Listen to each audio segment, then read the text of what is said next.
Hi, first grade friends. Happy St. Patrick's Day. I wanted to share a story with you, and it's called Jamie O'Rourke and the Big Potato by Tomie dePaola. It's an Irish folktale.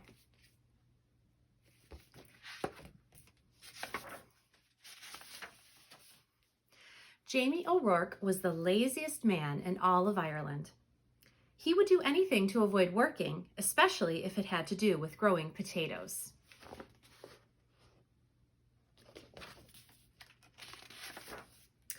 Jamie O'Rourke, his wife Eileen would say, "We'll have nothing to eat this winter if you don't go out and dig up the praties." "Oh, the saints preserve us," Jamie would whine. "Me back's as sore as can be. Sure as I'm telling you, wife, you'll have to dig them up yourself. I'll break in two if I so much as get up out of this bed." So Eileen, who had done all the planting and watering and weeding anyhow, would go out to the tiny garden and dig up the smallest potatoes in Ireland, all because Jamie was too lazy to dig a larger garden and had no money to buy good potato seed.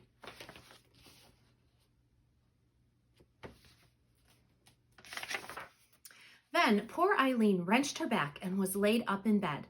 "St. Bridget must have smiled on Eileen O'Rourke," the village women said. "Why, it's the first rest she's had since she married Jamie O'Rourke." With Eileen in bed, Jamie began to worry. No Eileen to dig meant no praties all winter, and no praties meant no food. "Oh, poor me," wailed Jamie. "I'll starve to death. I'd best go to church and confess to Father O'Malley. There's no telling how soon old Death will be knocking on me door." So even though it was midnight, Jamie set out for the church. He was about halfway down the hill when he heard singing and a tap, tap, tapping sound.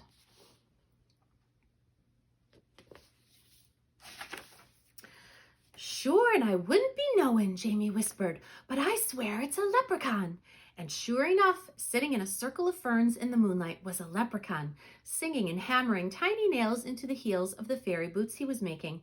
Jamie knew just what to do. He crept up and grabbed the little man by his coattails and held him firm. "Let me go, let me go," the leprechaun shouted.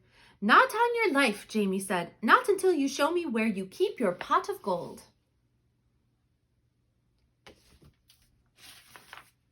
Now, everyone in Ireland knows that leprechauns make boots and dancing shoes for the fairies, who pay them with gold.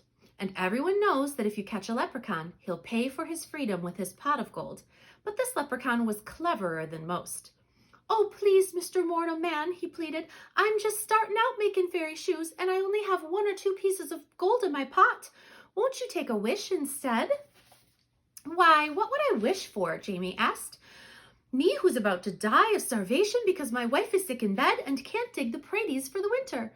And they're such puny praties anyhow." "Well," said the leprechaun, reaching into his pocket, "you could wish for the biggest pratie in the world. It would last all winter and you wouldn't have to do anything more than plant the seed, water it, and wait."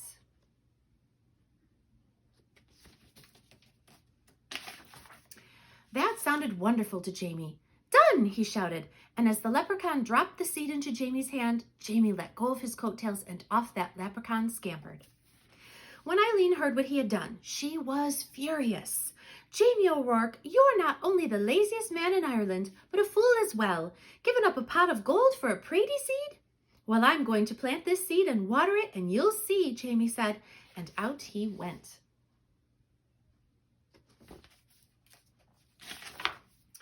And faith, Eileen did see. In no time at all, the biggest, finest potato plant had sprouted out of the ground, followed by the potato itself. It was so big it pushed up not only all the dirt in the garden, but the garden shed and the corner of the cottage as well. "Well, surely now it's ready to dig," Jamie said proudly.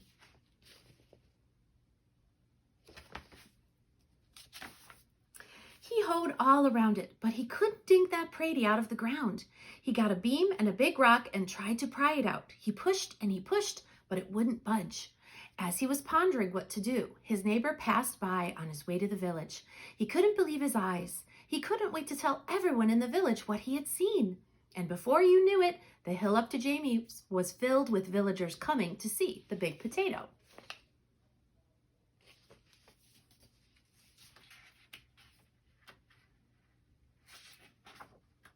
Oops, 2 pages together. Let's get those. There we go. Where did it come from? They asked. Jamie told them about the lucky night he had caught the leprechaun and how smart he had been. Why, anyone could have gotten a pot of gold, he bragged, but the biggest Brady in the world? Well, that took some doing. However did you outsmart a leprechaun? They all asked at once. Jamie hesitated and scratched his head. We'll help you dig up the Brady, Jamie, if you'll tell us how you did it. And they grabbed the shovels and hoes and started to dig.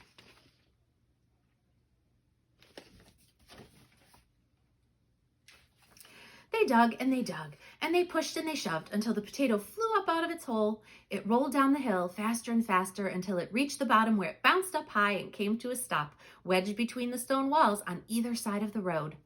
What to do now?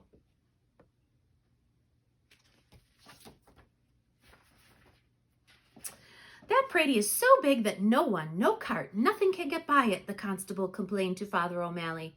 How's a body to get in or out of the village? What shall we do? The villagers wailed. Then they all looked at Jamie and said, It's your Brady. You'll have to move it out of our way. Well, Eileen spoke up, there's more than enough Brady for everyone. Why don't you all take some?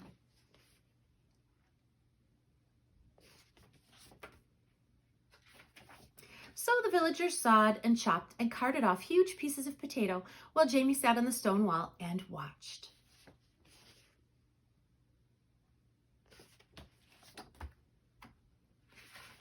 All winter long, everyone had potato to eat and eat and eat until no one wanted to see or hear of a potato again.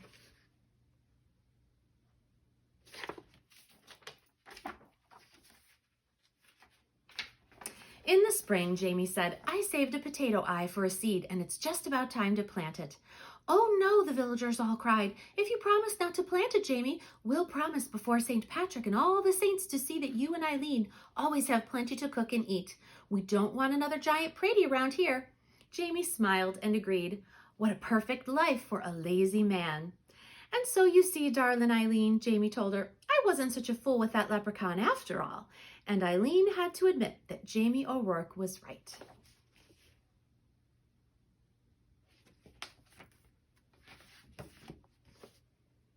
And that's the end.